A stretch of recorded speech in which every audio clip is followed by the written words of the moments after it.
Ils vous disent que les Banyamulenge sont massacrés par l'État congolais. Il y a des bombardements quotidiens de la part de l'armée congolaise contre les populations Banyamulenge. Autour du dossier, on retrouve Mauro Pis, Twirwaneho et même de ressortissants rwandais. Aujourd'hui, nous ferons une analyse minutieuse sur cette manipulation rwandaise.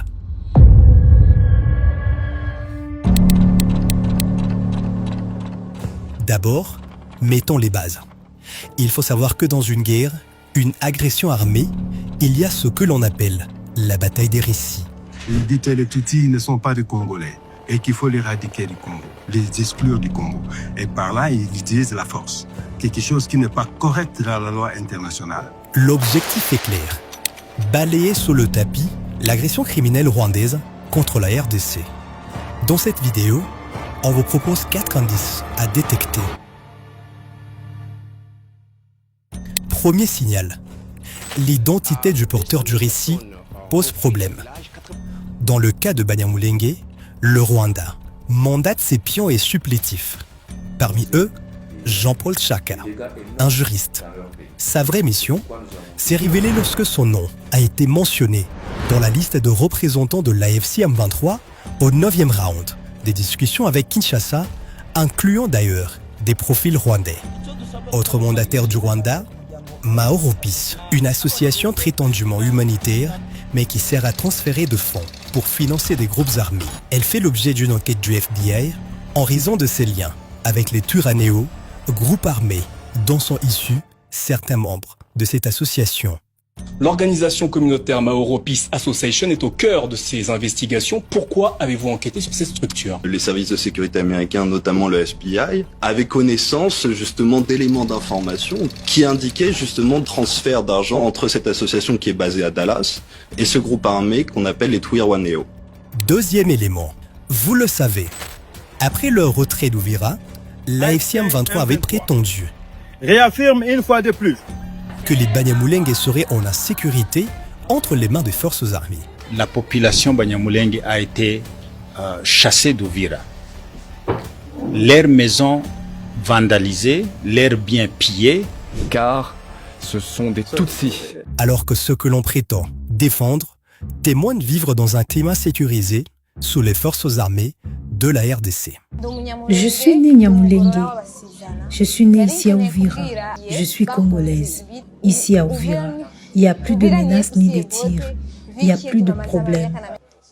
Il faut saluer l'action des FARDC et celle de véritables patriotes qui se sont dressés contre ceux qui menaçaient la population avec un engagement clair.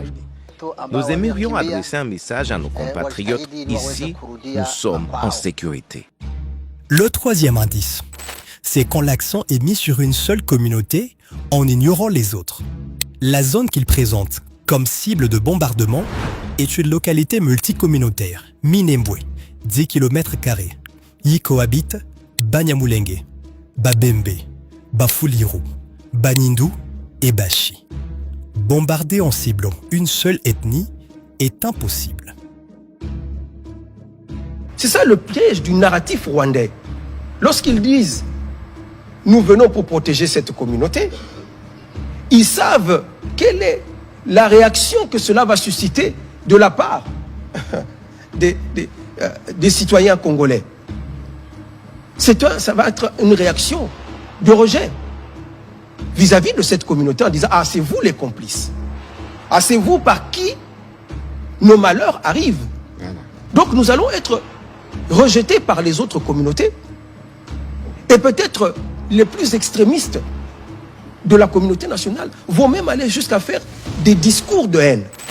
Le dernier indice, c'est quand l'agresseur est en difficulté. Il en est ainsi dans les cas du Rwanda et de ses milices AFC M23, Twirwaneho et Red Tabara. Vous le remarquez en ce moment où le Rwanda se retrouve sous sanctions et pression diplomatique.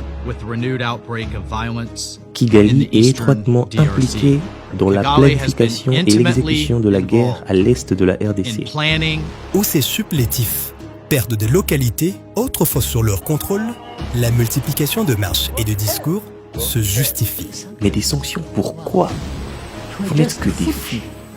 Bref, accuser l'État congolais de persécution revient à balayer sous le tapis l'agression criminelle rwandaise contre la RDC. C'est une volonté de travestir la réalité, une spécialité du régime de Kigali et particulièrement de son chef, Kagame.